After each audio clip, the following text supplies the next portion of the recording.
CH1 Pranjali की secret lab. ये बढ़ते हैं आज के पहले चैप्टर की तरफ। प्रांजलि 2080 की young and multi talented doctor, जो कि डॉक्टर होने के साथ ही है एक साइंटिस्ट, जिन्होंने किया है फ्यूचर में हर बड़ी से बड़ी बीमारी का इलाज, वो भी खुद के बनाए एंटीडोट से। लोगों को ठीक करना इनकी हॉबी है और नए एक्सपेरिमेंट करना इनका पैशन। मगर जितनी सक्सेस इन्होंने पाई है उतनी ही गहरी खाई इनके दुश्मनों ने इनके लिए बनाई है। डरना इन्हें आता नहीं है। निशांत इनका प्यार जिनका निभाया है इन्होंने हर कदम पर साथ। एक सक्सेसफुल साइंटिस्ट, मगर अक्सर ये अपनी सक्सेस में रह जाते हैं एक कदम भी, जिसका कारण है खुद उन्हीं का प्यार। कहते हैं क्या मैं जब जलन जगह ले लेती है तो सब कुछ तबाह कर जाती है। प्रांजलि का इस दुनिया में सिर्फ एक निशांत ही है जिसे वो अपनी फैमिली मानती है। पेरेंट्स की डेथ एक प्लेन क्रैश में हुई। निशांत बचपन का दोस्त जिस पर प्रांजलि आंखें बंद करके भी भरोसा करती है, और मगर प्यार आज तक इन्हें समझ ही नहीं आया, इसीलिए प्रांजलि ने भरोसे को ही प्यार समझ लिया। जब निशांत ने प्यार का इजहार किया तो प्रांजलि ने सोच समझ कर कह दिया, मगर धीरे धीरे प्रांजलि की बढ़ती सक्सेस से निशांत का प्यार उसकी नफरत में तब्दील हो गया। आइए बढ़ते हैं स्टोरी की तरफ। निशांत प्रांजमिन को लैब में एंटर करते हुए, प्रांजलि तुम मुझे क्यों नहीं बताया कि तुम भी अपना एक एक्सपेरिमेंट सबमिट करने वाली हो।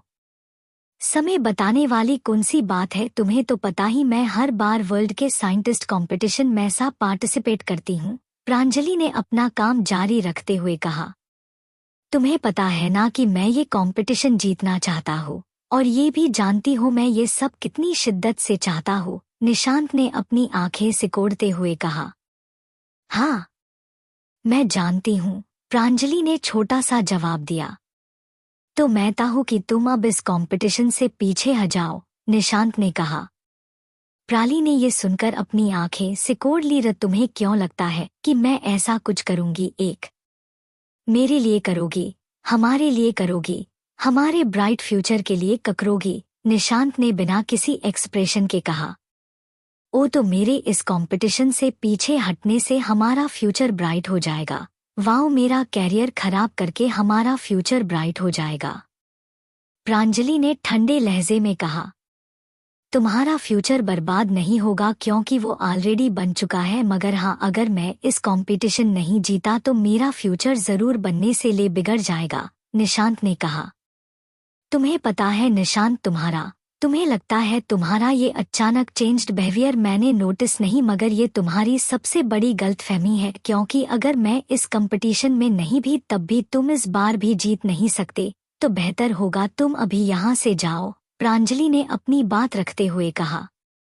निशांत को उसकी बात सुनकर बहुत गुस्सा आया और अपनी आंखों में उठी नफरत को प्रांजलि से छुपा नहीं सका और वहां बाहर चला गया। प्रांजलि बद देर तक निशांत के उस एक्सप्रेशन के बारे में वह रही थी और उसे इस बात का कहीं न कहीं दाजा हो गया था कि निशांत कुछ तो मारने ला है। वो अपनी लैब से एक बुक सेल्फ के पास गई और वहां से एक बुक निकली, जिसकी वजह से वहां से कुछ ही दूरी पर एक डोर खुल गया। ये थी प्रांजलि की सीक्रेट लैब, जिसके बारे में आज तक उसके अलावा किसी को खबर नहीं थी। मगर निशांत वही था जो बस ये देखना चाहता था कि आखिर उसका एक्सपेरिमेंट प्रांजलि से कैसे कम है। मगर प्रांजलि को अपनी ही लैब में सीक्रेट लैब खोलता देख निशांत पागल सा हो गया। और क्या क्या छुपाया है तुमने मुझसे प्रांजलि? क्या क्या? निशांत अंजलि को जाता देख दबे कदमों से उसके पीछे जाने लगा।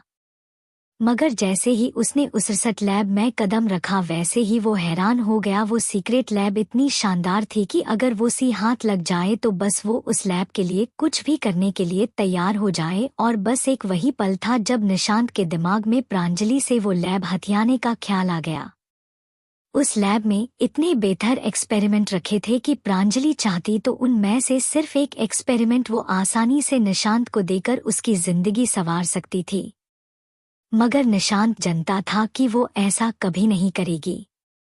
Robots, flying car, powerful suits, invisible suits, life saving radio reactors और भी न जाने क्या क्या। निशांत के मने उस लैब को हथियाने का ख्याल बस चुका था, मगर वो ऐसा प्रांजलि के जीते जी कर सकता था। इसीलिए वो उस लैब से बाहर गया और अपनी कार से गन लेकर वापस आया। वो उस लैब में जैसे ही एंटर हुआ तो जैसे प्रांजलि गायब थी और पीछे से सीक्रेट लैब में आवाज आई। निशांत पलटा और उसके पीछे प्रांजलि अपने फेस पर कोल्ड एक्सप्रेशन लिए उसी को घूर रही थी। निशांत हड़बड़ा गया और उसकी तरफ अपनी गन को पॉइंट कर दिया। आज मेरे और तुम्हारे बीच हमारा प्यार नहीं आएगा। अगर तुम मुझे पाना चाहती हो तो ये लैब मेरे हवाले कर दो, वरना मैं तुम्हें जान से मार दूंगा। Oh really? हाँ हाँ हाँ हाँ, तो आओ चलाओ मुझ पे गोली, आओ बढ़ो आगे, चलाओ।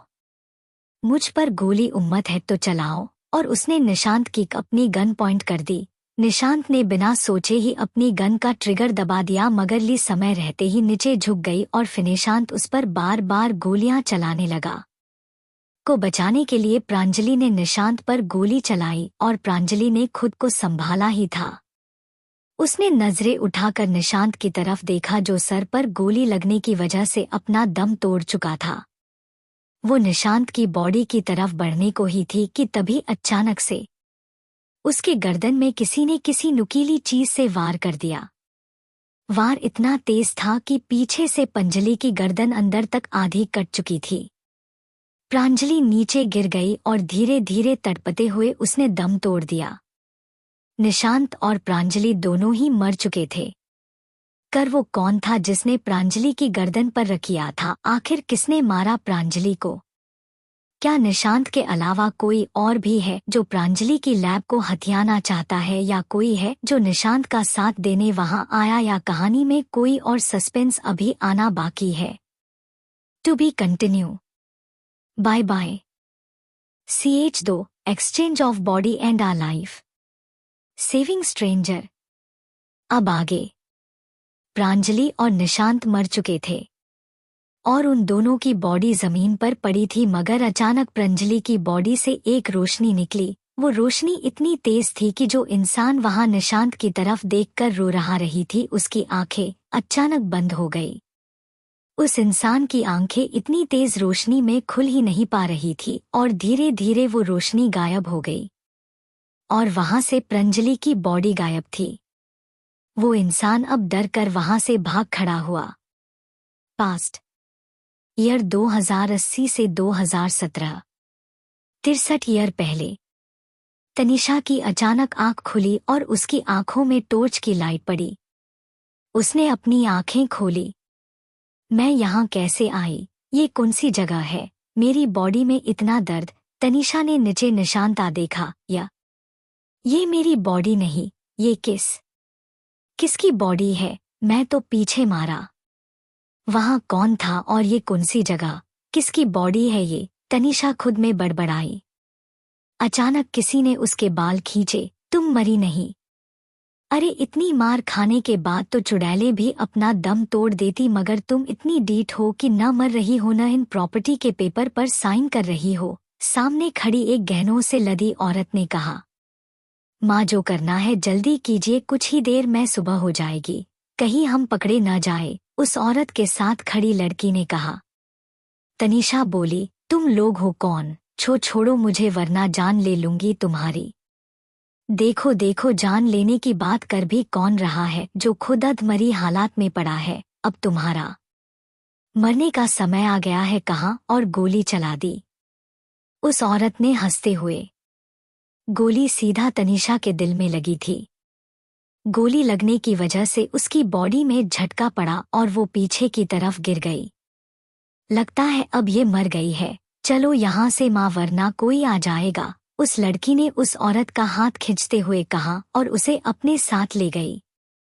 कुछ वक्त बाद तनिषा को होश आया, मगर उसकी बॉडी से अब भी खून बह रहा था और इस कमजोर शरीर के साथ जो पहले से ही बहुत घायल था, उसे बहुत दर्द महसूस हो रहा था। अचानक एक क्रेन के पीछे से आवाज आई। तनिषा इस आवाज को पहचानती थी। वो बहुत मुश्किल से रेंगते हुए उस क्रेन के पीछे गई और वहां का नजारा देख वो हैरान थी। वहां प्रांजलि थी जिसके गले से लगातार खून बह रहा था और वो दर्द से करहा रही थी। अचानक प्रांजलि की नजर तनीषा पर पड़ी और उसने तनीषा के गले में पड़े जेड पेंडेंट को देखा। जेड एक फीनिक्स का था जिसमें मरकर दोबारा जीवित होने की शक्ति होती है। प्रांजलि ने अपनी हाथ के इशारे से तनीषा को अपने पास बुलाया और दोनों एक दूसरे के पास पहुंचे। तनीषा ने प्रांजलि का हाथ जोर से पकड़ लिया। ये सब क्या है? ये तो मेरा। तनीषा ने इतना कहा ही था कि प्रांजलि बोली, जानती हूँ ये तुम्हारी बॉडी है और अब मेरी बॉडी तुम्हारी है। मगर कैसे? तनीषा ने पूछा। प्रांजलि ने इशारा करते हुए कहा, इस जेड की वजह से जो अभी मेरे पास था और फ्यूचर में तुम्हारे पास। तनीषा ने नीचे देखा तो उसे याद आया कि यही तो वो जेड है जिसके साथ उसने अपना लास्ट एक्सपेरिमेंट किया था। प्रांजलि ने तनीषा का हाथ दबाते हुए कहा, मेरे भाई की सेफ्टी तुम्हारे हाथों में है, उसे बचा लो। और इतना बोलकर प्रांजलि की बॉडी गायब सी होने लगी और धीरे धीरे पूरी तरह आंखों से ओझल हो गई। तनीषा तो हैरान थी कि ये सब चल क्या रहा है। आखिर मैं इस बॉडी में कैसे आई और मेरी बॉडी के अंदर कोई दूसरा, और अब वो गायब हो गई। तनीषा और प्रांजलि की बॉडी एक्सचेंज हो गई और प्रांजलि के फ्यूचर से होने की वजह से उसकी बॉडी गायब हो चुकी थी। अब प्रांजलि तनीषा की बॉडी के अंदर थी और धीरे धीरे उसके दिमाग में तनीषा की अब तक की बीती हुई लाइफ आने लगी। तनीषा को प्रॉपर्टी के लिए मारा गया था। तनीषा अभी सिर्फ 16 साल की थी और उसका भाई 14, और इतनी सी उम्र में ही उसे प्रॉपर्टी के लालच में मार दिया गया। और प्रांजलि 25 साल की थी मगर अब वो एक 16 साल की लड़की की बॉडी के अंदर थी। तनीषा की सांसें धीरे धीरे उखड़ने लगी थी। 10 मिनट बाद वहां एक चोपर लैंड हुआ। उसमें से एक 22 साल का लड़का बिल्कुल प्रोफेशनल सूट में और चेहरे पर कोल्डनेस लिए उतरा और उसके उतरते ही बारिश शुरू होने लगी। पीछे एक 21 साल का असिस्टेंट लिए वो लड़का सामने की तरफ चल रहा था। थोड़ा आगे बढ़ने के बाद वो रुका और उसे वहां कुछ अजीब लगा। ब्लड की स्मेल, उसने कहा। कुछ कहा आपने बॉस? उसके असिस्टेंट ने पूछा। उस लड़के ने अपने असिस्टेंट को घूरकर देखा और कहा, मैंने कहा ब्लड की स्मेल आ रही है। बट सर मुझे तो कोई ब्लड की स्मेल नहीं आ रही, उस असिस्टेंट ने कहा। मैंने कहा न आ रही है, शायद बारिश की वजह से स्मेल गायब हो गई हो, उस लड़के ने कहा। और ये बोलते वक्त वो उस क्रेन की तरफ जाने लगा और साथ ही उसका असिस्टेंट उसके ऊपर अम्ब्रेला करते हुए जाने लगा। उस लड़के की आंखें किसी चील की तरह तेज थी। वो लड़का धीरे धीरे क्रेन के पास और पास जाने लगा और जैसे ही उसने सामने किसी लड़की को खून से लथपथ पड़ा हुआ देखा तो वो उसकी तरफ भागता हुआ बढ़ गया। तनीषा ने जैसे ही किसी के कदमों की आहट सुनाई दी उसने अपनी गर्दन ऊपर उठाने की कोशिश की मगर वो ऐसा करने में नाकाम रही। वो लड़का उसके पास पहुंचा और उसने पाया कि उस लड़की का बहुत ज्यादा खून बह चुका है। उसने उसे शोल्डर से पकड़कर ऊपर उठाया और वो लड़की पूरी तरह से शकी बाहों में झूल गई।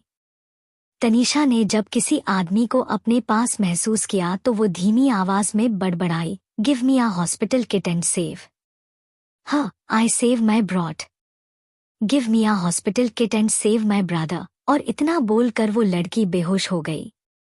उस लड़के ने देखा कि गोली उस लड़की के दिल में लगी और सिर से भी बहुत खून बह रहा है तो उसे हैरानी हुई कि कोई लड़की इतनी ज्यादा घायल होने के बावजूद होश में कैसे रह सकती है। इस लड़की को तो सिर में लगी गहरी चोट की वजह से पहले ही मर जाना चाहिए था और ये दिल पर गोली लगने के बावजूद भी जिंदा है। To be continue. आखिर क्यों हुआ प्रांजलि का रीबर्थ, वो भी उसकी बॉडी में जो फीनिक्स जेड की लास्ट ओनर थी? क्या जिसने प्रांजलि को मारा उसने ये सब जानबूझकर किया? क्या उसे पता था कि आगे क्या होने वाला है? और तनीषा को कैसे पता चला कि ये सब फीनिक्स जेड की वजह से हुआ है?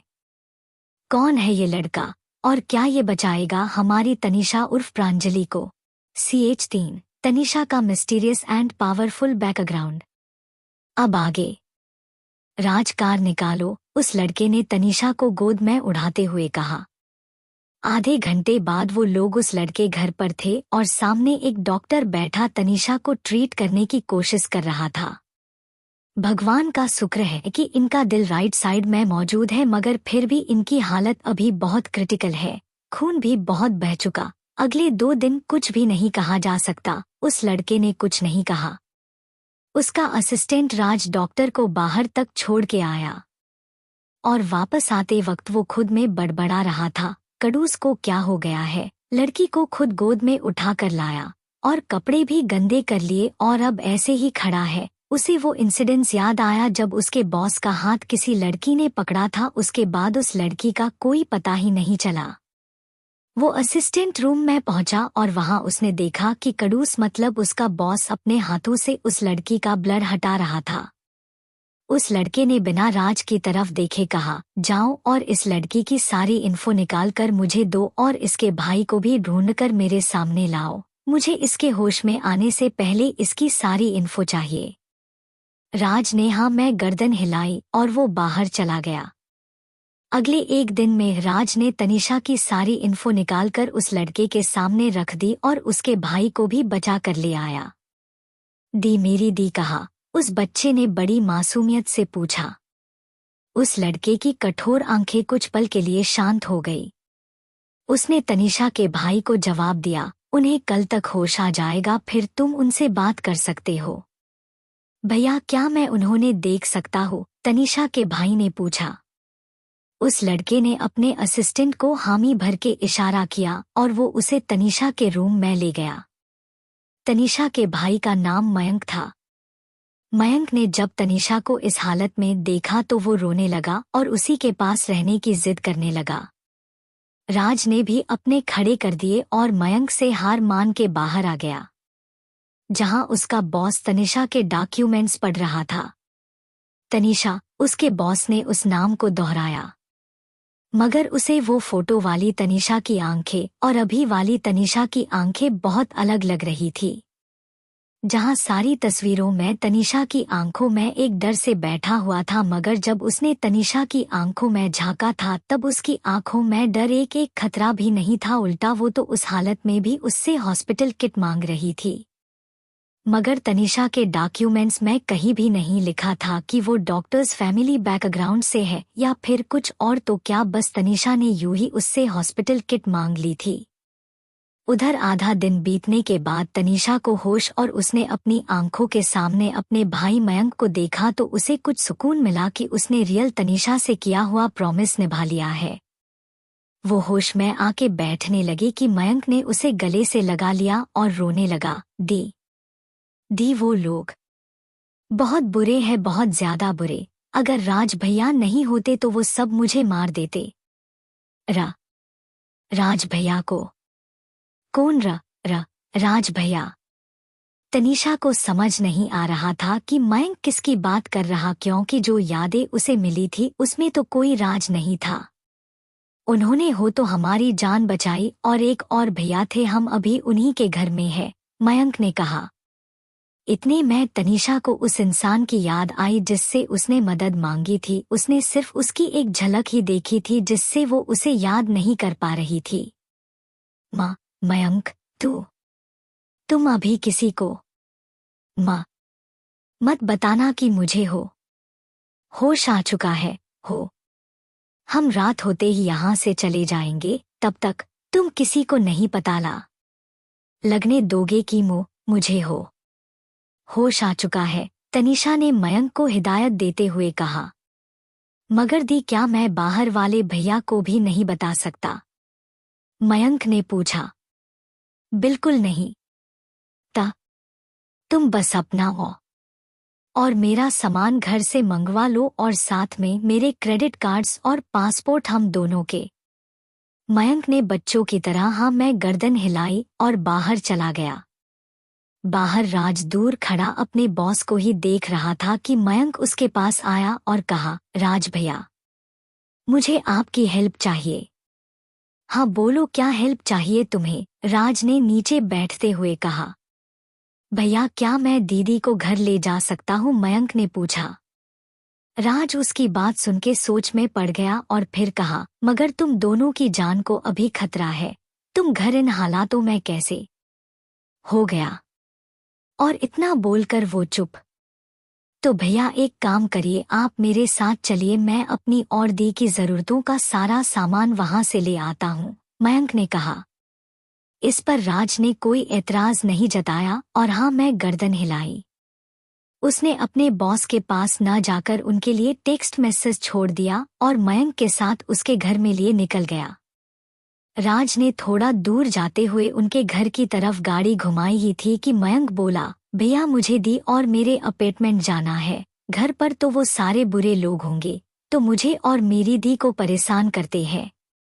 राज मयंक की बात सुन के परेशान हो गया और उसने पूछा, तो क्या तुम दोनों का अपना कहने के लिए कोई नहीं है जो तुम दोनों से सच में प्यार करे? अरे नहीं भैया, है न तनिषा दी की बेस्ट फ्रेंड अनन्या दी, वो मुझसे और तनिषा दी से बहुत प्यार करती है, मयंक ने राज को बताया। तुम दोनों के इतने दुश्मन क्यों हैं? राज ने हिचकते हुए पूछा। उसे शर्म भी महसूस हो रही कि वो 14 साल के बच्चे से ये सब पूछ रहा है, मगर बहुत सी ऐसी बातें थी जिनके बारे में वो पता नहीं लगा पाया या फिर कोई उन बातों को छुपाने की कोशिश कर रहा था। पता नहीं भैया, मैं तो तब बहुत छोटा था जब मेरी माँ और तनिषा दी की मासी तनिषा दी को लेकर आई थी, क्योंकि उनकी मम्मा की डेथ हो गई थी। फिर वक्त बाद मेरी मम्मा की भी डेथ हो गई और मेरे पापा ने दूसरी शादी कर ली, जिससे मुझे एक बड़ी स्टेप सिस्टर मिली जो बहुत बुरी है, बिल्कुल मेरी स्टेप मदर की तरह। फिर दिन मेरी स्टेप मदर को तनिषा दी के बैकग्राउंड के बारे में पता चल गया और वो उनकी सारी प्रॉपर्टी लेने के लिए उनकी जान के पीछे पड़ गई। मगर ये उनकी अकेले की बस की बात नहीं है, उनके साथ कोई तनिषा दी फैमिली की तरफ से भी मिला हुआ है। तनिषा दी फैमिली से तो उन्हें कोई लेने भी आया था, मगर वो गए ही नहीं। बस मुझे इतना ही पता है, बाकी मैं भी नहीं जानता कि दी के पास ऐसा क्या जिसके पीछे वो सब पड़े हैं। मयंक ने राज को जो कुछ भी उसे पता था सब बता दिया था। राज मयंक की बातों से इतना तो समझ ही गया था कि जो तनिषा की सारी डिटेल्स छुपा रहा है वो तनिषा की ही फैमिली से है, और तनिषा का बैकग्राउंड उतना इजी है नहीं जितना लग रहा है। वैसे तो जो डिटेल्स राज ने निकाली थी वो सारी मयंक के परिवार के बारे में थी, और मयंक का परिवार भी बहुत अमीर था। मगर राज को ये समझ नहीं आ रहा था कि तनिषा का ऐसा भी कौन सा बैकग्राउंड है जो इतना ज्यादा उलझा हुआ है। कुछ ही देर में वो दोनों तनिषा के अपार्टमेंट पहुंचे और वो अपार्टमेंट बहुत लग्जरियस था, बिल्कुल परफेक्ट अमीरी झलक रही थी वहां से। वहां न कोई दिखावे वाली चीज रखी हुई थी और न ही कोई एक्सपेंसिव चीज जो आम तौर पर लोग अपनी अमीरी दिखाने के लिए करते हैं, मगर उस अपार्टमेंट का सादापन ही काफी था ये बताने के लिए कि तनिषा का बैकग्राउंड बिल्कुल भी नॉर्मल नहीं है।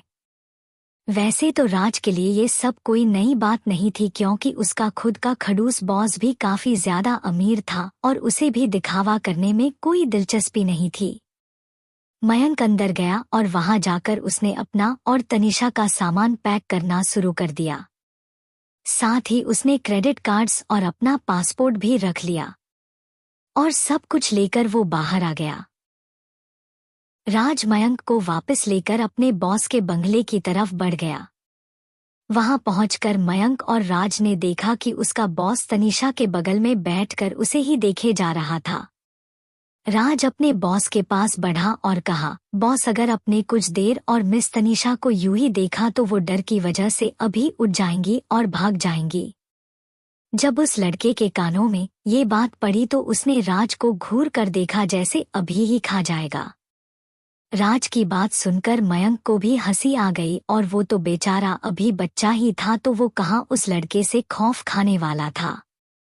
तनिषा ने जब अपनी तरफ किसी के आने की आहट सुनी थी तब उसने बेहोश होने की एक्टिंग की, मगर उस लड़के को बैठे इतनी देर हो चुकी थी कि तनिषा थकावट की वजह से सो गई। इसीलिए अभी वो राज का मारा हुआ टॉन्ट सुन नहीं पाई।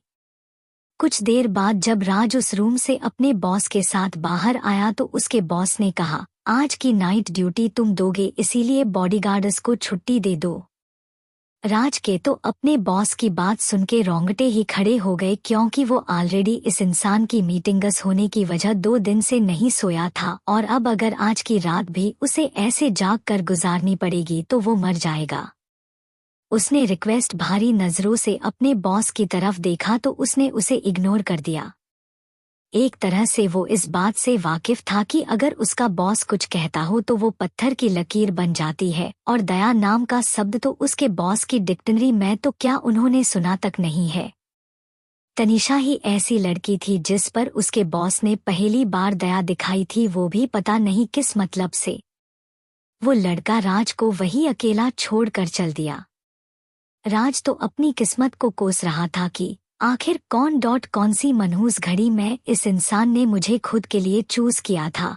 अगर मेरे पापा इस इंसान के एहसानों तले दबे न होते न तो इसका सिर मैं खुद अपने हाथों से फोड़ देता। राज ने इतना कहा ही था कि उसके अंदर से उसी की आवाज आई, बेटा राज, अगर तेरे अंदर इतनी हिम्मत किसी दिन आ गई न तो समझ लेने कि वो तेरा इस दुनिया में आखिरी दिन होगा, क्योंकि उसके बाद न तुझे रात का चांद नसीब होगा और न ही सुबह का सूरज। इतना सोचकर ही राज को 440 वोल्ट का झटका लग गया और उसने खुद के गालों में हल्के हल्के थप्पड़ मारे और खुद से बोला, गलती तेरी ही है राज, क्या जरूरत थी, आखिर जरूरत ही क्या थी अपनी गंदी जबान उस दानव के सामने खोलने की। अब भुगत। To be continue. C4। Tanisha भाग गई। अब राज का क्या होगा? अब आगे। वहां राज अपनी नाइट वॉचमैन ड्यूटी की तैयारी कर रहा था तो दूसरी तरफ तनीषा वहां ये भागने की तैयारी कर रही। तनीषा के रूम में। ये मेरे साथ हुआ क्या है, मुझे कुछ समझ क्यों नहीं आ रहा है। इन 2 दिनों में कितना कुछ बदल गया।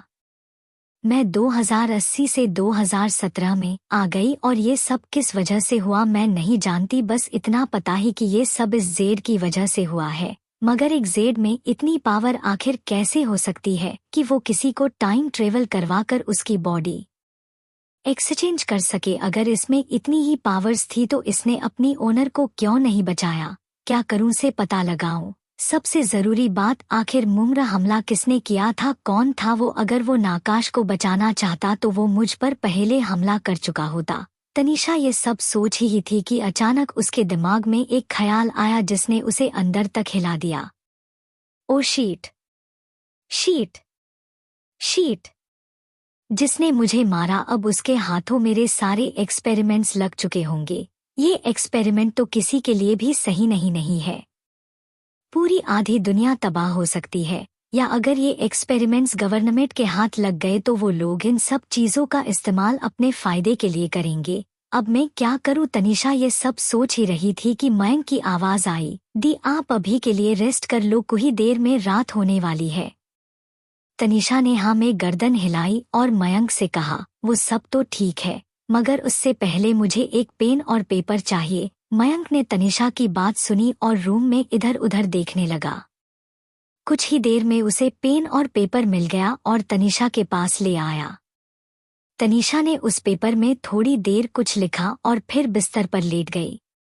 आधी रात हो चुकी थी और हर तरफ सन्नाटा था। तनीषा और मयंक अपने रूम से निकले। धीरे धीरे कदम बढ़ाते हुए वो लोग बाहर जाने लगे। बाहर पहुंचे तो देखा ठंड में कोई आदमी बैठे बैठे ही सो गया। श्रा को लगा कि शायद वॉचमैन या गार्ड होगा, लिए उसने ज्यादा ध्यान नहीं दिया। मगर मयंक सा इंसान को जनता था। उसने हल्के से तनीषा से कहा, दी ये राज भैया है, यही मुझे यहाँ लेकर आए हैं। ओ तो ये वॉचमैन तुम्हें लेकर आया है, तनीषा ने कहा। अरे नहीं दी, ये कोई वॉचमैन नहीं है, ये तो दूसरे भैया के असिस्टेंट है, पता नहीं यहाँ क्यों सो रहे हैं, मयंक ने कहा। तनीषा ने मयंक का हाथ पकड़ा और उसे सोते हुए राज के सामने से ले गई। वो दोनों बाहर पहुंच चुके थे। तनीषा की फ्लाइट पहले से ही रिजर्व करी हुई थी और उसकी ऑनलाइन बुक की हुई कैब भी आ चुकी थी। तनीषा ने मयंक को उसमें बैठाया और निकल पड़ी अपने नए सफर की तरफ। कोई नहीं जानता था कि वो कहाँ जा रही है, बस वो और मयंक। सुबह 7:30 बजे जब राज और वो लड़का तनीषा के रूम में उसे चेक करने आए तो तनीषा वहां से गायब थी। उस लड़के की आंखें तनीषा को रूम में न पाकर तुरंत ही कोल्ड हो गई। कहाँ तो वो आज तनीषा के उठने वेट कर रहा था और कहाँ तनीषा वहां से गायब। राज तो डर से बुरी तरह कांप रहा था। उसने मन ही मन खुद से कहा, बेटा राज, अब तेरा क्या होगा। और दूसरी तरफ राज को मयंक और तनीषा की फिक्र भी हो रही थी। राज ने अपने बॉस से कुछ कहने के लिए मुंह खोला ही था, वो बॉस कि तभी वो लड़का जोर से चिल्लाया और सारे गार्ड्स वहां लाइन से खड़े हो गए। वो मुझे मेरे पास चाहिए, उसे कुछ हुआ तो समझना कि तुम्हारी जिंदगी में वो दिन आखिरी दिन है, वो लड़का एक डोमिनेटिंग वॉइस में बोला। और सारे गार्ड्स वहां से चले गए। अब बारी थी राज की। वो लड़का राज की तरफ मुड़ा और बोला, प्रे करो कि वो मिल जाए, वरना तुम्हारे साथ जो होगा वो किसी ने सपने में भी नहीं सोचा होगा। उस लड़के ने इतना कहा ही था कि राज को बेड साइड टेबल पर एक लेटर दिखा जो शायद तनीषा ने उनके लिए ही रखा था। बॉस हुआ है छो बॉस, वहां एक लेटर रखा, शायद हमारे लिए ही छोड़ा है, राज ने अपने बॉस से कहा। उस लड़के ने वो लेटर लिया और खोला। थैंक यू, आप जो कोई भी है, आपने मेरी और मेरे भाई की जान बचाकर मुझ पर बहुत बड़ा फेवर किया है, मगर अब मुझे जाना होगा। मेरे पीछे आने का या मुझे ढूंढने का कोई फायदा नहीं, क्योंकि मैं ऐसी जगह जा चुकी हूँ जहाँ मुझे कोई नहीं ढूंढ सकता। Good bye. उस लड़के के चेहरे पर एक मुस्कान आ गई और उसने राज से कहा, गार्ड्स को उसे ढूंढने से मना कर दो। राज को तो पहले लगा कि शायद उसका बॉस पागल हो गया है, मगर कुछ देर सोचने के बाद उसे भी लगा जब उस लड़की को ही हमारी हेल्प नहीं चाहिए तो उसके पीछे अपना टाइम वेस्ट करना बहुत बड़ी बेवकूफ़ी होगी।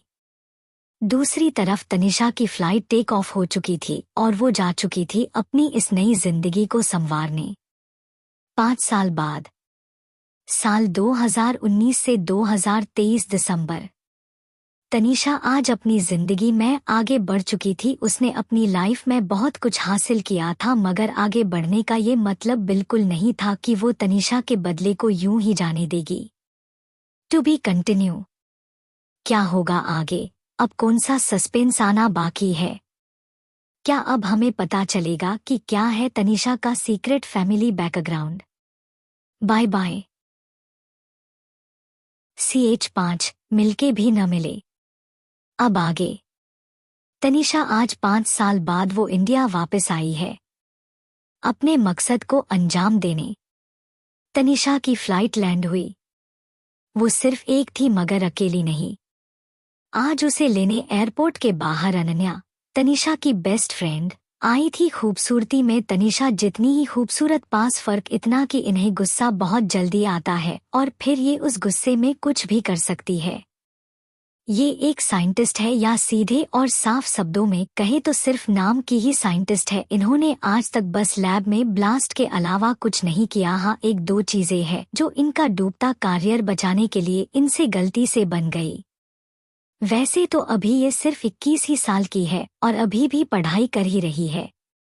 अनन्या ने दूर से आती तनीषा को पहचान लिए और जोर से चिल्लाते हुए उसकी तरफ भागी, तनीषा मेरी जान, फाइनली तू आ गई। तनीषा के चेहरे पर किसी तरह के भाव नहीं थे, मगर अनन्या को देखकर उसके होंठ हल्के से मुस्कुरा दिए, मगर वो हंसी इतनी छोटू सी थी कि अनन्या को नजर तक नहीं आई। तनीषा यार, तू कितनी बदल गई है, इतनी कि अब तो तेरे चेहरे पर मुझे देखकर भी स्माइल नहीं आ रही। क्या मैं इतनी गंदी दिख रही हूँ? अनन्या ने मुंह बनाते हुए कहा। तनीषा ने अनन्या के सर पर प्यार से हाथ फेरा और कहा, सिर्फ तेरे लिए ही तो नहीं बदली हूँ, वरना दुनिया की भीड़ तो पुरानी तनीषा को पहचानती ही नहीं थी। मगर अब इस तनीषा ने 5 साल पहले अपना नया जन्म लिया है, अपने दुश्मनों को खत्म करने के लिए। अच्छा अच्छा ठीक है, अब चलेगी तू यहाँ यही अपने प्रवचन देते रहेगी? अनन्या ने तनीषा का हाथ खींचते हुए कहा। वो दोनों एयरपोर्ट से बाहर निकले। बाहर अनन्या की कार पार्क की हुई थी, बस फर्क इतना था कि कार पार्किंग में नहीं, रास्ते में पार्क की हुई थी, जिस वजह से कि किसी ने उसे ठोक दिया था और आसपास भीड़ लगी हुई थी। अनन्या ने देखा तो उसका हाथ अनायास ही उसके सिर पर चले और माथे पर बल पड़ गए। अनन्या भैया की कार, तू तो गई काम से। और इतना बोलकर अनन्या कार की तरफ भागी। तनिषा भी समझ चुकी थी कुछ तो गड़बड़ है, इसीलिए उसने भी अपने कदम आगे को बढ़ाए, मगर हाथ में सामान होने की वजह से वो भीड़ में नहीं घुस पाई। यू इडियट, ये क्या किया? हाय मेरी कार, भैया तो मुझे मार डालेंगे, अनन्या ने कहा और पर रोने लगी। देखिए मैम, इसमें गलती आपकी भी है क्योंकि अपने रास्ते में अपनी गाड़ी पार्क की है, बट फिर भी हम इसका कंपनसेशन देने के लिए रेडी है, उस लड़के ने। अरे तुम्हारे कॉम्पेंसेशन का मैं क्या करूं? मेरे पास उतने पैसे हैं, मगर ये गाड़ी 1 हफ्ते पहले ही ली थी और ये अभी ही ठुक गई। ये अब पहले जैसी नहीं हो सकती, किसी भी हालत में नहीं हो सकती। अनन्या ये सब बोल बच्चों की तरह रोने लगी। उस लड़के को अनन्या बड़ी क्यूट लग रही थी, मगर उसके बॉस बिल्कुल वेट नहीं करना चाहते थे। मैम ये ले लीजिए कार्ड, जितने पैसे लगे खर्च कर लेना, मगर प्लीज अब हमें जाने दीजिए, वरना मेरे बॉस अभी मुझे मार डालेंगे। अनन्या ने कुछ सोचा और फिर कार्ड रख लिया और लड़का अंदर चले गया। कार पर बैठा उसका बॉस सब देख रहा था, मगर वो इतना सब कुछ होने के बाद भी वो बाहर नहीं आया। वो इंसान था, द मानव रायचंद, गैंगस्टर कह लो या एक फेमस बिजनेसमैन, हैंडसम कह लो या भयानक, शकल से शांत कह लो या खतरनाक। इनके लिए शब्द कम पड़ जाते हैं। तनिषा वही दूर खड़ी अनन्या की हालत देख पा रही थी। वो उसके पास गई और उसके शोल्डर्स पर हाथ रखकर पूछा, तूने गाड़ी पार्किंग में पार्क क्यों नहीं की, और अब क्या कहेगी अपने भाई से? अनन्या ने रोते हुए जवाब दिया, यार मुझे तुझसे मिलना था इसीलिए नहीं कर पाई, मगर मुझे क्या पता था इतना बड़ा कांड हो जाएगा।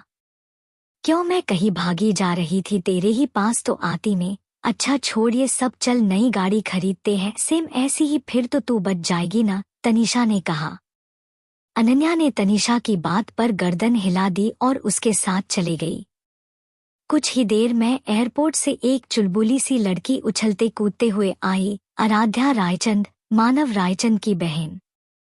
उसकी नजर अपने भाई की कार पर पड़ी तो वो दौड़ के वहां गई और कार के अंदर घुस के उसे हग कर लिया। ई मिस यू भाई, ई मिस यू सो मच। तुम्हारा हो गया हो तो दूर हटो, बिना किसी एक्सप्रेशन के कहा मानव ने। क्या भाई आपको मुझसे थोड़ा भी फर्क नहीं पड़ता ना? मतलब देखो ना, इतनी क्यूट सी छोटू सी सिस्टर है आपकी, मगर आपको फर्क ही नहीं पड़ता। कोई और होता ना तो अपनी पलकों पर बैठा कर रखता, आराध्या ने नाराजगी से कहा। हाँ तो चले जाओ किसी और के पास, यहाँ क्यों आई हो? वो भी जबरदस्ती घर से भागने की धमकी देके, मानव ने कहा और शांत हो गया। आपको मेरी चिंता न हो न सही, मगर मुझे आपकी चिंता और याद दोनों सताती है। आपका क्या है, फिक्र तो है नहीं आपको मेरी?